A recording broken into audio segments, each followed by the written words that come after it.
بسم اللہ الرحمن الرحیم۔ آفس سے چھٹی کے بعد ساحل گھر کی طرف جا رہا تھا۔ یہ رات کا وقت تھا، چاروں طرف اندھیرا تھا، اور اس رات عجیب بات یہ ہوئی تھی کہ اچانک بہت تیز بارش شروع ہو گئی اور ساحل کو گھر جانے کے لیے کوئی ٹیکسی یا رکشہ نہ ملا۔ پھر اس نے سڑک پر وقت ضائع کرنے کے بجائے گھر جانے کا فیصلہ کیا۔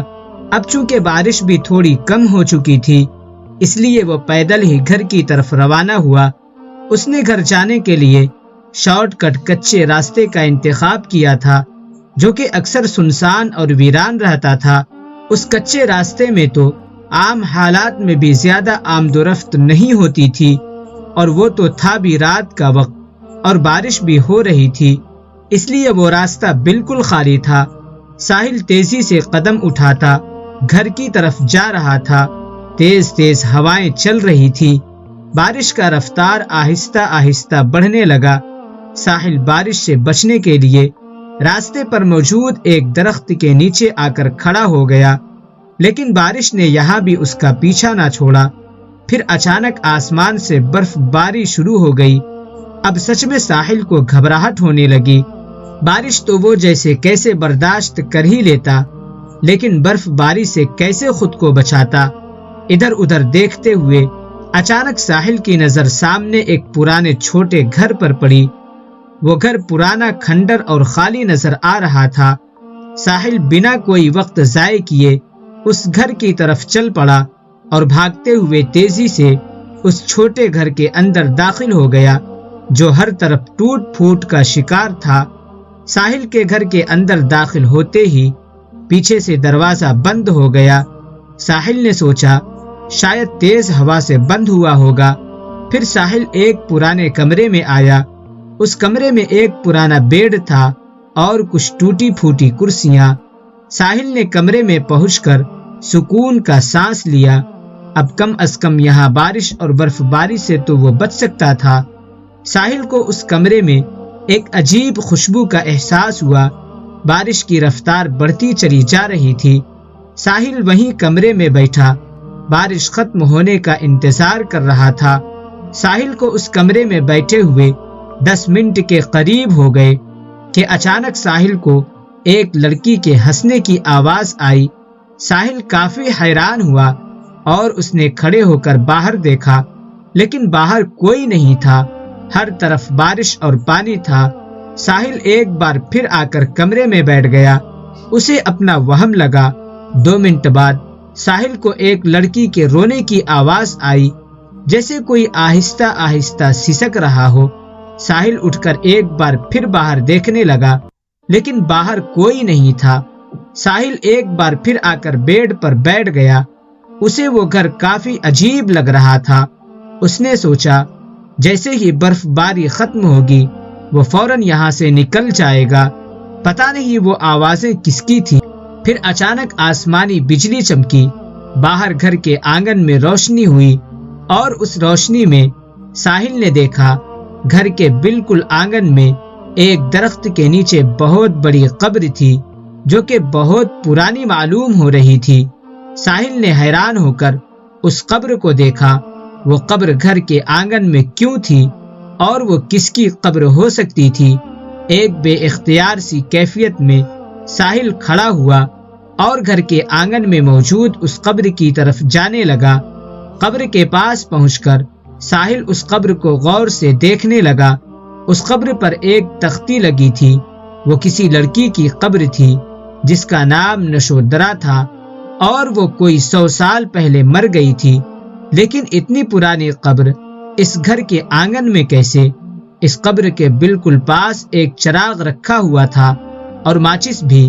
ساحل نے سوچا کمرے میں اندھیرے پہ بیٹھنے سے بہتر ہے یہی چراغ کمرے میں لے جا کر روشنی کرے۔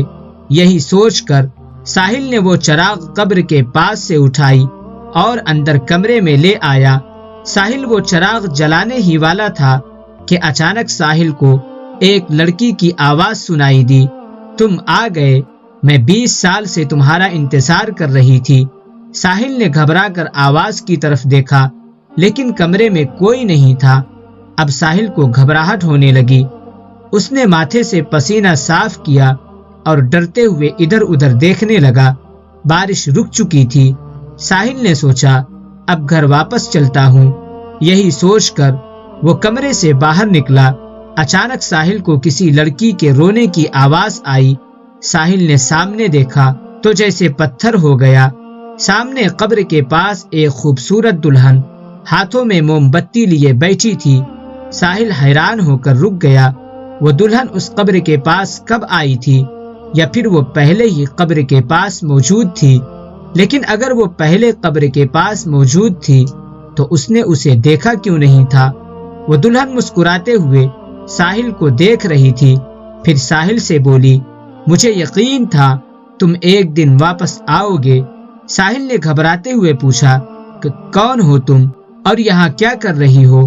ساحل کی بات سن کر اس لڑکی نے زوردار قہقہا لگایا اور بولی، میرے گھر میں کھڑے ہو کر مجھ سے پوچھتے ہو کہ کون ہوں میں؟ ساحل نے کچھ شرمندگی سے اس لڑکی کو دیکھا اور بولا، سوری، مجھے پتا نہیں تھا کہ یہ آپ کا گھر ہے۔ پھر ساحل نے اچانک پوچھا، یہ قبر کس کی ہے؟ اس دلہن نے زوردار قہقہا لگایا اور بولی، میں نشودرا ہوں، یہ قبر میری تھی، میں 100 سال پہلے مر گئی تھی۔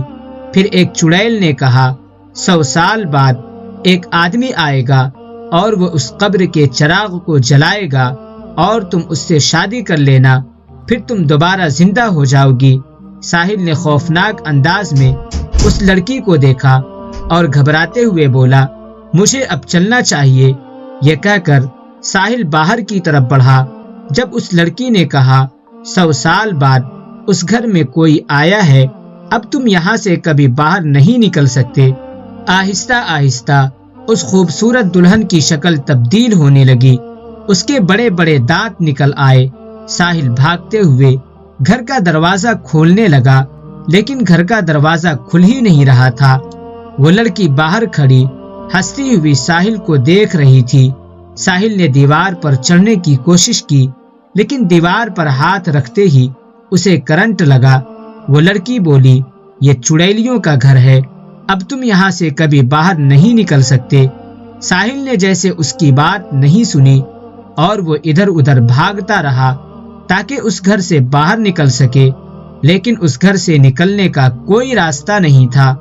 پھر ساحل ایک دوسرے کمرے میں گھس گیا اور دروازہ اندر سے بند کر دیا، لیکن اس کمرے میں ایک بہت بڑی بلی تھی جو بیڈ پر سو رہی تھی۔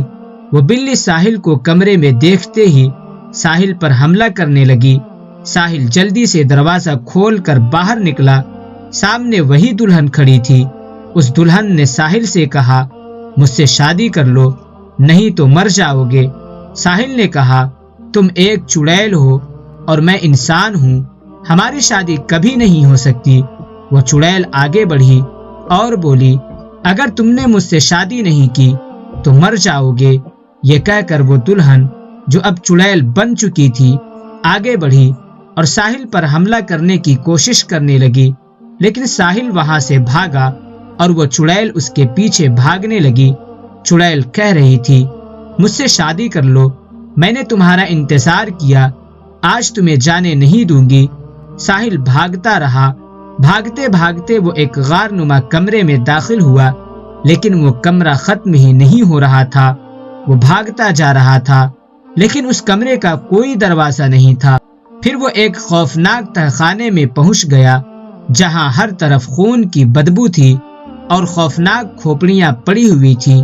وہ دلہن ساحل کے پیچھے پیچھے کمرے میں آئی اور بولی، جب تک تم مجھ سے شادی کے لیے راضی نہیں ہوتے تم اسی تہخانے میں بند رہو گے۔ یہ کہہ کر وہ دلہن وہاں سے چلی گئی۔ تہخانے کا دروازہ خود بخود بند ہو گیا۔ ساحل کا تہخانے میں دم گھٹنے لگا۔ اس کی سمجھ میں نہیں آیا کہ وہ کیا کرے اور کیسے نکلے اس تہخانے سے باہر۔ ساری رات وہ یہی سوچتا رہا، یہاں تک کہ صبح ہو گئی اور وہ تہخانے میں بند رہا۔ صبح وہ چڑیل دلہن نشودرا ساحل کے پاس آئی۔ اس دلہن کے ہاتھ میں کچھ پرانے زیور تھے اور اس نے ساحل سے پوچھا، کیا تم مجھ سے شادی کرنے کے لیے راضی ہو؟ ساحل نے کہا، ایسا کیسے ہو سکتا ہے، تم ایک روح ہو اور میں انسان، ہم دونوں کی شادی کبھی نہیں ہو سکتی، تم پلیز مجھے جانے دو۔ نشودرا نے غصے سے وہ زیور پھینک دیے اور بولی، جب تک تم سے شادی کر کے تمہارا خون نہیں پیوں گی میں اس قبر سے آزاد نہیں ہو سکتی۔ جب تک تم مجھ سے شادی کرنے کے لیے راضی نہیں ہوگے اسی تہخانے میں بھوکے پیاسے سڑتے رہو۔ یہ حکم دے کر نشودرا تہخانے سے باہر نکل گئی۔ دروازہ خود بخود بند ہونے لگا۔ ساحل کے لیے اس مصیبت سے بچ نکلنے کا کوئی راستہ نہیں تھا۔ دونوں طرف کھڑی موت تھی۔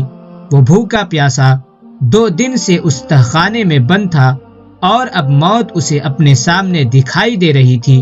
سوچتے سوچتے اس کی آنکھ لگی اور اسے نیند آ گئی۔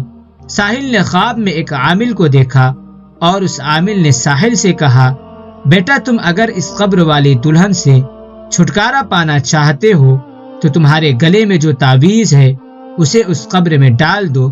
ساحل نیند سے جاگ گیا اور اس کے ماتھے پر پسینہ تھا۔ اس نے اپنے گلے میں تعویذ کو دیکھا اور فیصلہ کیا کہ اس تعویذ کو اس قبر میں ڈال دے گا۔ رات کو جب نشودرا دلہن اس کے پاس آئی اور اس نے ساحل سے اس کا فیصلہ پوچھا تو ساحل نے کہا، میں تم سے شادی کرنے کے لیے تیار ہوں، لیکن میری ایک شرط ہے، شادی ہم اس قبر کے پاس کریں گے۔